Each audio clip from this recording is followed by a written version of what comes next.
गुरुर्ब्रह्मा गुरुर्विष्णुः गुरुदेवो महेश्वरः गुरुसाक्षात् परब्रह्म तस्मै श्रीगुरवे नमः। अगजानन पद्मार्कं गजाननमहर्निशम् अनेकदं त्वं भक्तानां एकदं तमुपास्महे। यः कर्ता जगतां भर्ता संहर्ता महसां निधिः प्रणमामि तमादित्यं बहिरन्तस्तमोपहमो। यः कर्ता జగత్తు మొత్తానికి కర్త భగవంతుడు, సంహర్త అందరినీ సంరక్షించేవాడు కూడా ఆయనే, మహసాం నిధి అందరికీ నిధి, కావాల్సినవన్నీ ఆయన దగ్గర ఉన్నాయి. మహసాం నిధి ప్రణమామి తమాదిత్యం, ఆ సూర్యభగవానుడికి నమస్కారం చేస్తున్నాం.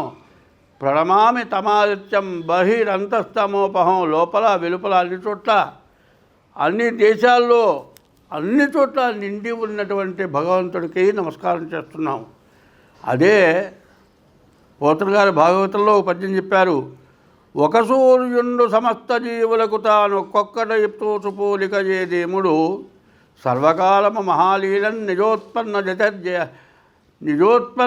జగత్యంబుల మృత్సరోరుహములను నానా విధానమున రూపకుడై ఒప్పుచుండు అట్టహరినే ప్రార్థించు సిద్ధుండనే అన్నారు.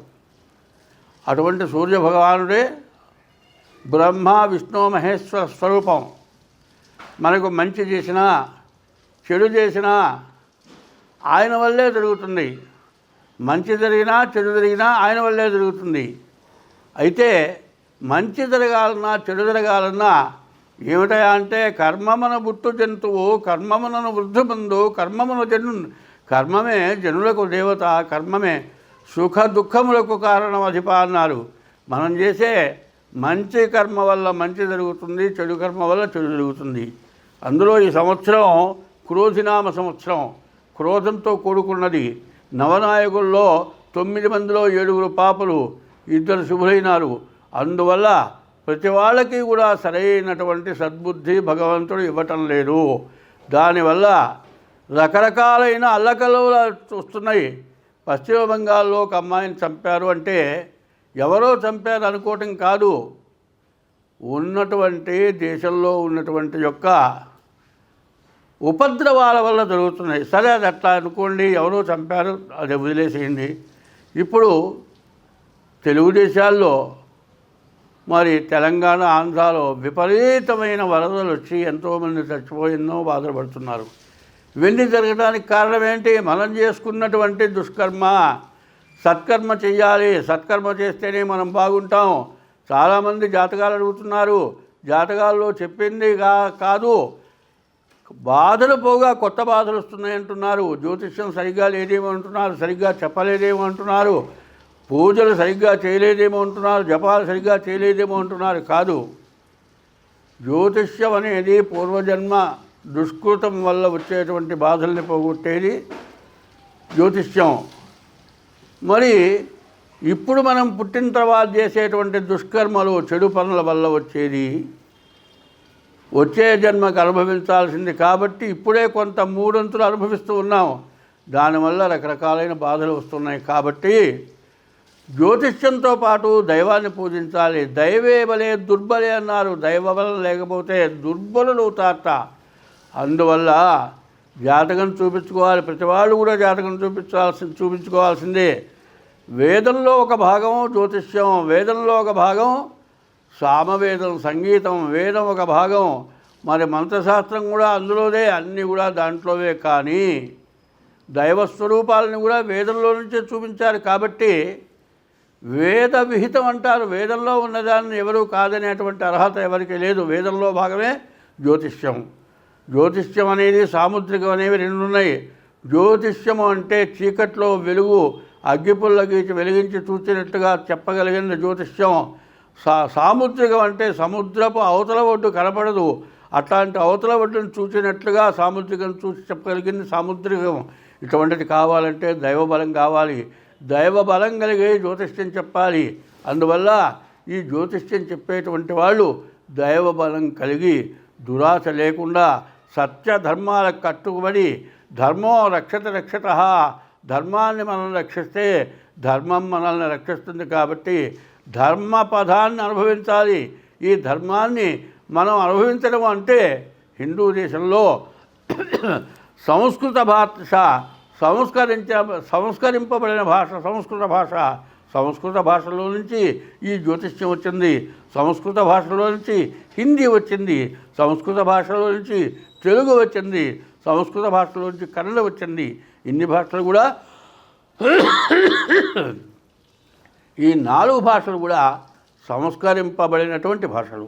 ఇటువంటి భాషల్లో ఇన్ని రకాల మార్గాలు ఉన్నాయి. కాబట్టి ప్రతి దోషానికి కూడా దైవ పూజలు ఉన్నాయి.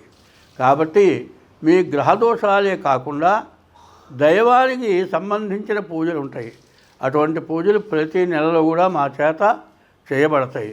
కాబట్టి మీ జ్యోతిష్యం చూపించుకోవడమే కాక మీ జాతకంలో ఉన్న దోషానికి ఏ పూజ చేస్తే మీ దోషం పోతుంది అనేది తెలుసుకొని మీరు ఆ ద్వారా మీరు పూజలు చేసుకోవడం చాలా మంచిది. కాబట్టి ఇప్పుడు మేము చెప్పేది ఏమిటంటే మీరెవరైనా సరే డేట్ ఆఫ్ బర్త్ ఉంటే డేట్ ఆఫ్ బర్త్ చూపించుకోండి. అట్లా లేకపోతే హస్త సాముద్రికం చూపించుకోండి. హస్త సాముద్రికము మరి జ్యోతిష్యం ద్వారా మీ జాతకం చెప్పబడుతుంది. ఇట్లా కాక మీకు డేట్ ఆఫ్ బర్త్ లేకపోతే సాముద్రికం ద్వారా చెప్పబడుతుంది.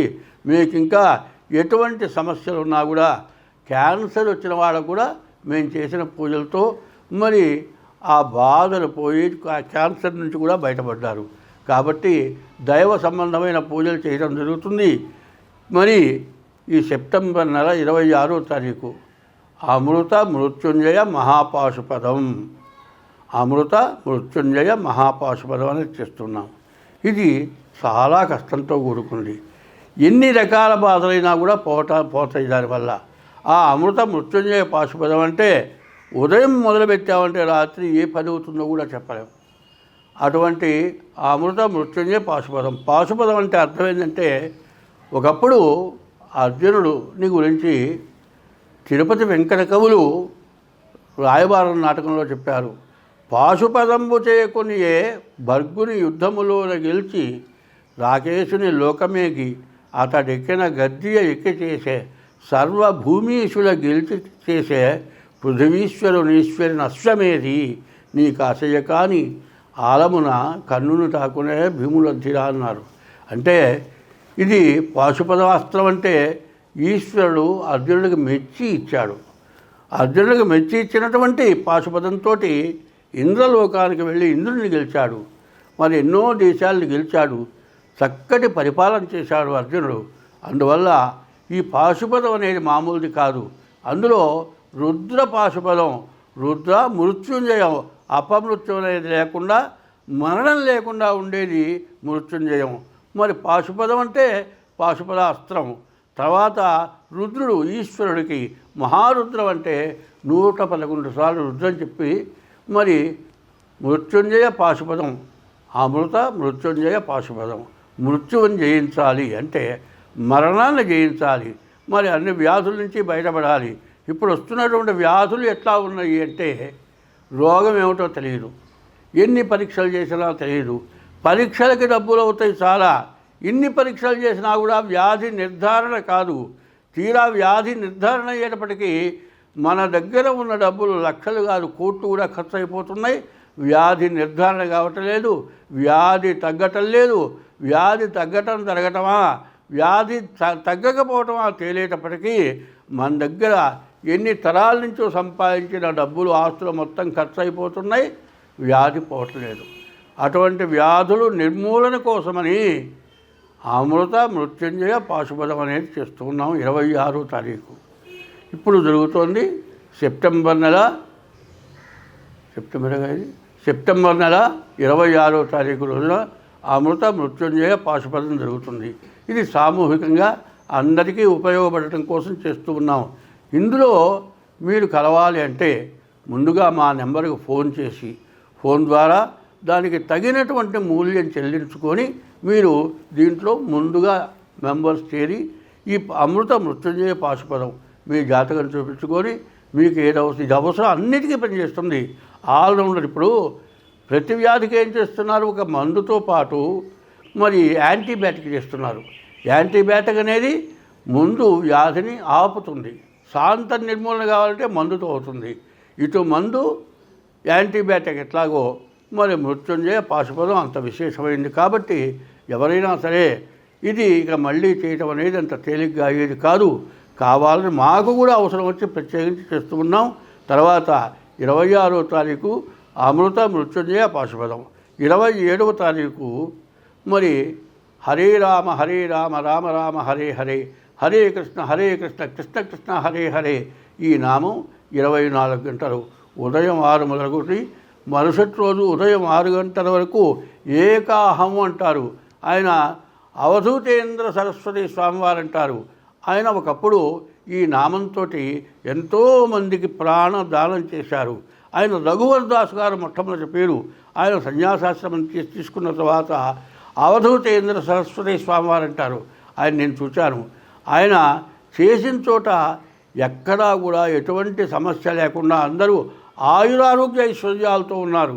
కాబట్టి అటువంటి ఏకాహమని కూడా చేస్తూ ఉన్నాను. 27వ తారీఖు ఉదయం 6 నుంచి మరి 28వ తారీఖు ఉదయం 6 గంటల వరకు ఈ ఏకాహం అనేటువంటి నామం జరుగుతుంది. ఈ నామం అంటే ఎట్లా ఎవరో ఇష్టం వచ్చినట్లు కాదు. ఒక్కొక్క సమయంలో ఒక్కొక్క రాగం చెప్పాలి. ఆ రాగంతో సంగీతం నేర్చుకున్నటువంటి వాళ్ళు, సంగీత విద్వాంసులు 24 గంటలు కూడా ఒక్క అహోరాత్రాలు అంటారు. 24 గంటలు కూడా ఈ ఏకాహం జరుగుతుంది. ఒకప్పుడు వాసుదాసుల వారి శిష్యులు సుబ్బదాస్ గారు ఉన్నారు.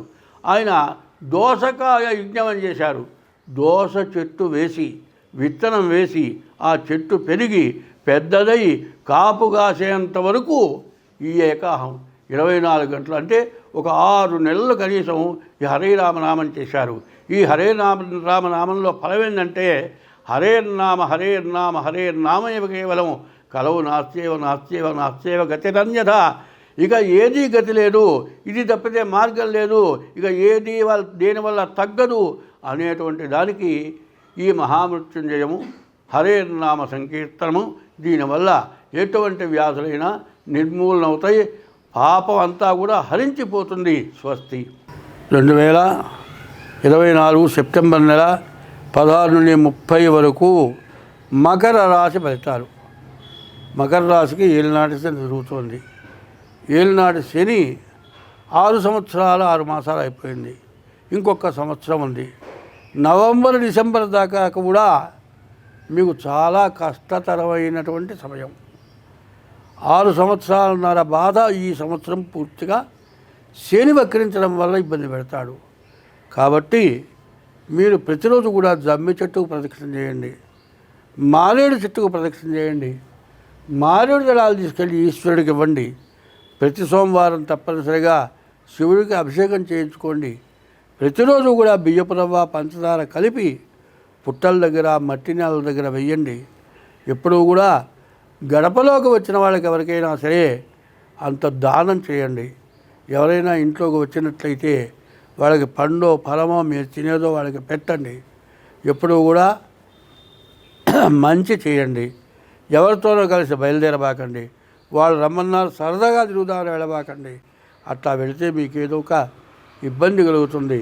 కాబట్టి ఎందుకంటే శని బాగా లేనప్పుడు ఎట్లా ఉంటుందంటే మనం కట్టుకున్న గుడ్డ ఏ మేకో పట్టుకొని చిరిగితే శని నిన్ను వేధించబోతున్నాడని తెలుస్తుంది. నీవు స్నానం చేసేటప్పుడు గుడ్డ శాంతం తడవకపోతే నిన్ను శని వేధించబోతున్నాడని తెలుస్తుంది. నువ్వు బయటికి వెళ్ళేటప్పుడు ఎవరో సిగరెట్ కాల్చుకుంటూ వెళితే ఆ రవ్వ నీ గుడ్డ మీద పడి కాలి సన్న రంధ్రం పడితే శని పట్టబోతున్నాడని తెలుస్తుంది. నీకు బయటికి పోయేటప్పుడు పిల్లి ఎదురకుండా వస్తే శని పడుతున్నట్లు తెలుస్తుంది. నువ్వు వెళుతుంటే ఎక్కడికి వెళుతున్నావని అడిగితే శని పడుతున్నట్టు తెలుస్తుంది. నేగుడు వస్తానంటే శని పట్టబోతున్నట్టు తెలుస్తుంది. శని నీకు చెడు చేయబోయే ముందు ఇట్లాంటి సూచనలు చేస్తాడు. అప్పుడు మీరు వెంటనే ఆగాలి. ఆగటం ఒకటి. ప్రతిరోజు కూడా శనికి ప్రదక్షిణ చేయటం, నువ్వుల నూనె, నల్ల నువ్వులు, నల్లగుడ్డ శనికి వేసి దీపారాధన చేసి వస్తే మీకు మకరంలో ఉన్న కుంభంలో ఉన్నటువంటి శని వల్ల మీకు నష్టం జరగదు, లాభం వస్తుంది. కాబట్టి ఈ రాశి వాళ్ళకి రాహువు గురువు కుజుడు బాగున్నాడు, కానీ ఎవరూ మీకు మేలు చేసేవాళ్ళు లేరు. ఇప్పుడు ఏమిటంటే ద్వితీయంలో ఉన్న శని మీరు అప్పులు తెచ్చాలి, అప్పుల కోసం మిమ్మల్ని వేధిస్తూ ఉంటారు. కాబట్టి మీరు ఎంత జాగ్రత్తగా ఉంటే డిసెంబర్ దాకా అంత మంచిది, మీరు చాలా బాగుంటారు. కాబట్టి మీరు ఎవరైనా సరే తొందర పనులు చేయొద్దు, ఎక్కడికై చెప్పకుండా ఎవరికి అప్పులు ఇవ్వద్దు, చీట్లు పాడుకునే వాళ్ళకి హామీ సంతకాలు పెట్టద్దు, బ్యాంకీ లోన్లకి హామీ సంతకాలు పెట్టద్దు. ఇటువంటి తెలివి తక్కువ పని ఏదైనా చేస్తే మీకు ఎప్పుడైనా సరే శిక్ష పూర్తిగా పడుతుంది.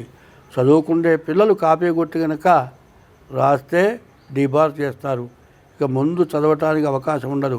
కాబట్టి ఇటువంటి సమస్యల్లో ఇరుక్కోకుండా ఉండాలంటే ప్రతిరోజు శనికి పూజ చేయండి, శనికి 19,000 జపం చేయించుకొని నల్ల నువ్వులు దానం ఇవ్వండి, మీకు అంతా బాగుంటుంది. స్వస్తి.